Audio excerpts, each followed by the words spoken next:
Hello, welcome you all to MH House Mystical Talks, powered by Mystical House Lodge and Group, a study center of Theosophical Society. Today we will talk about why your mind wanders during meditation.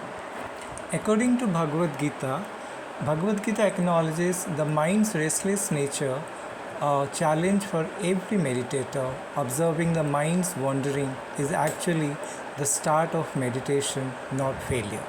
Meditation shifts brain activity from active thinking to deep relaxation, causing mental debris to surface, unprocessed thoughts, habitual distractions, resistance to change, and attachments contribute to this wandering. We will talk about the Bhagavad Gita's teachings. The mind is restless, turbulent, obstinate, and very strong, O Krishna, and to subdue it, I think, is more difficult than controlling the wind. So said Arjuna in the Bhagavad Gita. This is a reality every meditator faces. No matter how earnestly you want to sit in silence, the mind wanders. Everything from the morning's conversations to the grocery list, a past regret, a painful conversation, or a future plan fill your mind the moment you sit down to meditate. And for many of you, this wandering feels like failure, but let me assure you, it is not. In fact, to observe the mind's wandering is a sign that meditation has begun. You are no longer lost in thought, but become aware of it. The nature of mind, restless, moving, alive. In India philosophy, the mind, manas, is never described as a static organ. It is dynamic, subtle, and ever in motion. Its primary function is to perceive, compare, recall, desire, and judge. Continuously, the ancient yogis classified the mind's fluctuations as wriths or waves on the surface of consciousness. Meditation is not about eliminating these waves instantly, but about observing them with clarity and compassion. Feel God's presence daily, which the feel God's presence in every day. We talk about what happens to the mind in meditation. When you begin meditating, you expect instant calmness, but the mind in those early moments can feel quite the opposite. This happens because meditation alters brain activity. As you settle into meditation, the brain begins to move from a state of high frequency beta waves associated with active thinking, planning, or stress to slower alpha and eventually theta waves, which are linked to deep relaxation and inward focus. But this shift does not happen instantly. The space between these waves, especially the transition from beta to alpha, is often where mental debris starts to float up, and that is why your mind wanders. Especially in the early stages of meditation, why does the mind wander during meditation? So when you sit to meditate, the world outside becomes quiet, but the world within becomes loud. And that is also why your mind wanders. Here are a few other reasons why.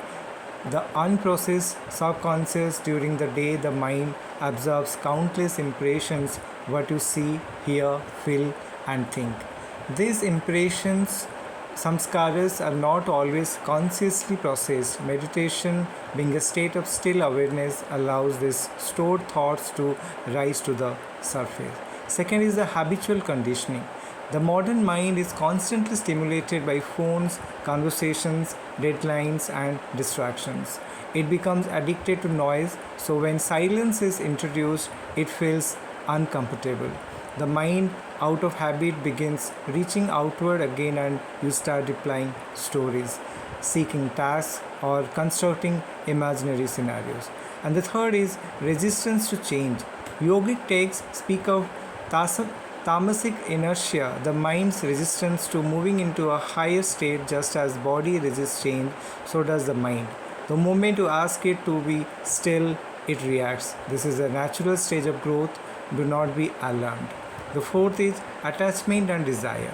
Meditation often makes you aware of the attachments you have to people identifies or unfulfilled desires. That is why thoughts or emotions or feelings associated with them keep resuffering as you begin to meditate.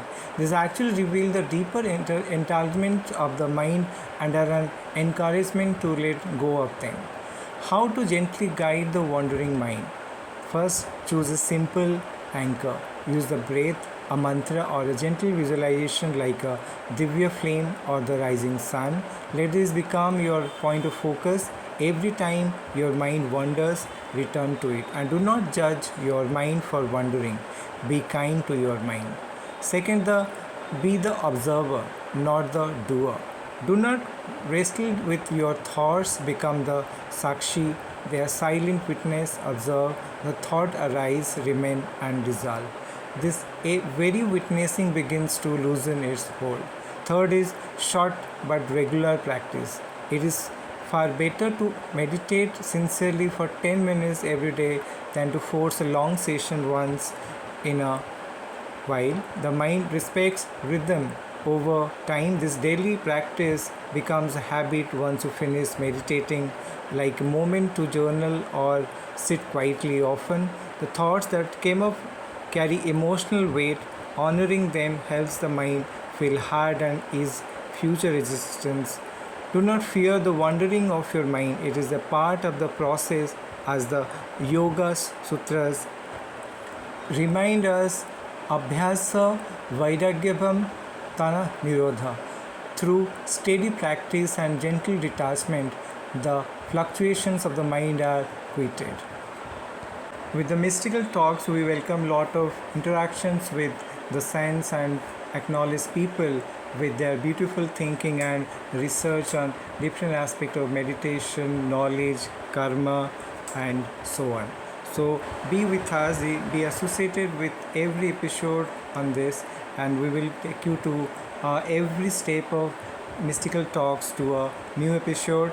Till then, we will wish you a very healthy and peaceful life. If you're liking our videos, please subscribe, like and share our channel. Till then, take care. Goodbye.